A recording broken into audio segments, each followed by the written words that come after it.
मुझे खाना खाने के बाद मीठा खाने की बहुत ज़्यादा क्रेविंग होती है और कहते हैं खाना खाने के बाद गुड़ खाना हेल्थ के लिए अच्छा होता है। तो मैंने सोचा क्यों नहीं गुड़ से ही एक तरह की मिठाई बना लूँ। तो आज मैंने बनाई है मूंगफली और तिल की गुड़ के साथ में बर्फ़ी। जी हाँ, ये चिक्की नहीं है, ये बर्फ़ी है। बहुत ही सॉफ्ट बनती है, माउथ मेल्टिंग है, मुंह में डालेंगे आप और घुल जाएगी। तो यहाँ पे 1.5 कप मैंने मूंगफली ली है और आधा कप मैंने तिल लिया है, दोनों ही भुने हुए हैं। और यहाँ पर गुड़ लिया है। तो जितनी क्वांटिटी में हमने मूंगफली और तिल लिया है उतनी ही क्वांटिटी में हमें गुड़ भी लेना है, मतलब दोनों की मात्रा हमें समान रखना है। तो गुड़ थोड़ा मोटा मोटा था तो मैंने इसको इस तरीके से कतर लिया है चाकू की सहायता से। तो आप चाहें तो पत्थर से कूट भी सकते हैं। तो ये देखिए 1 कप गुड़ यहाँ पर हो गया है। तो अब हमें आधा कप गुड़ और चाहिए। तो हम इस तरीके से उसको भी कतर कर यहाँ पर तैयार कर लेंगे। तो क्योंकि हमने मूंगफली को पहले ही भून लिया है और भूनकर हमने उसके छिलके हटा दिए हैं, तो हम बिना छिलके वाली मूंगफली का प्रयोग कर रहे हैं। तो आप चाहें तो छिलके वाली का प्रयोग कर सकते हैं, लेकिन अगर बिना छिलके वाली से बनाएंगे तो ये जो बर्फ़ी है बहुत अच्छी बनती है। अब इन दोनों चीज़ों को मिक्सर ग्राइंडर में डालकर दरदरा सा पीस लेना है। इसके बाद एक कढ़ाई में 1 चम्मच घी लेंगे और घी को अच्छी तरीके से कढ़ाई में फैला लेंगे। इसके बाद जो मिक्सचर हमने पीसा है इसको कढ़ाई में डाल देंगे और इसको बिल्कुल हल्की आंच में डाल के भूनना है।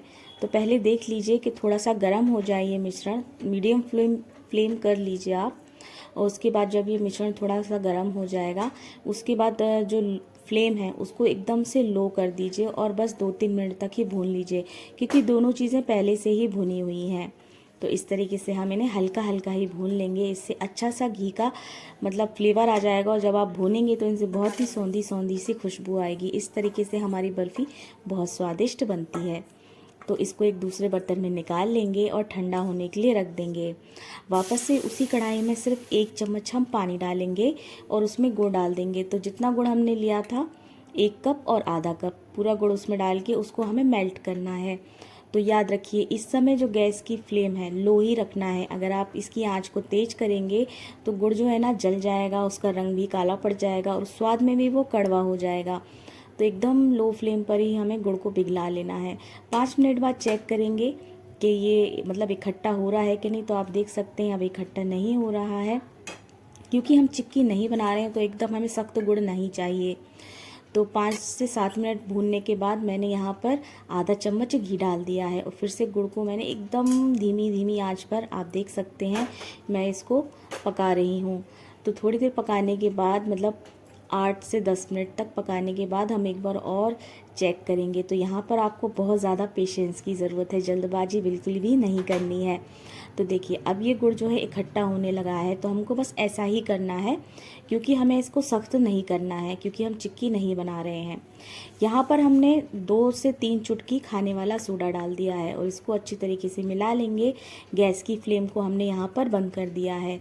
तो जैसे ही आप सोडा डालेंगे तो आप देखेंगे चाशनी का जो टेक्सचर है एकदम बदल जाएगा, वो सफ़ेद और ऐसी फूली फूली सी होने लगेगी। तो तुरंत ही गर्मा गर्म चाशनी को एक छन्नी में डालकर हम छान लेंगे, क्योंकि कभी कभी गुड़ में थोड़ा बहुत कचड़ा होता है।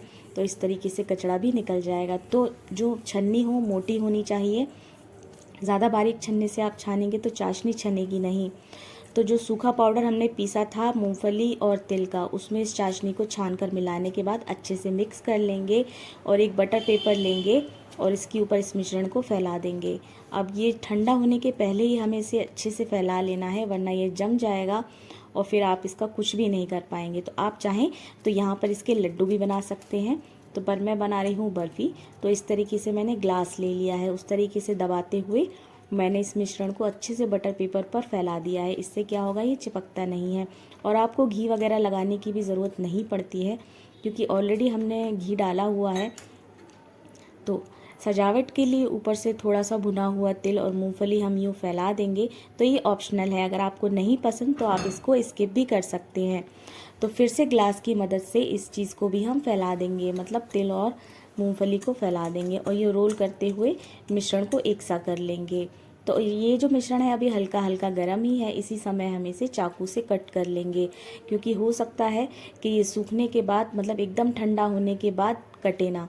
तो हम इसको हल्का हल्का सा कट कर लेंगे, जिससे कि जब ये ठंडा हो जाएगा तो आसानी से हम इसके पीसेस को अलग कर सकेंगे।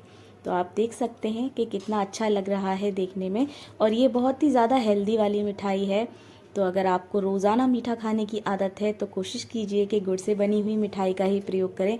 और अगर आप दूध से बनी हुई मिठाई खाना पसंद नहीं करते हैं तो भी आप ये वाली रेसिपी को ट्राई कर सकते हैं। और ये बहुत ही स्वादिष्ट बनती है, एकदम माउथ मेल्टिंग और एकदम सॉफ्ट सी बनी है, आप देख सकते हैं। और खाने में बहुत अच्छी लगती है। तो एक बार ज़रूर से ट्राई कीजिएगा और मुझे बताइएगा कि रेसिपी आपको कैसी लगी।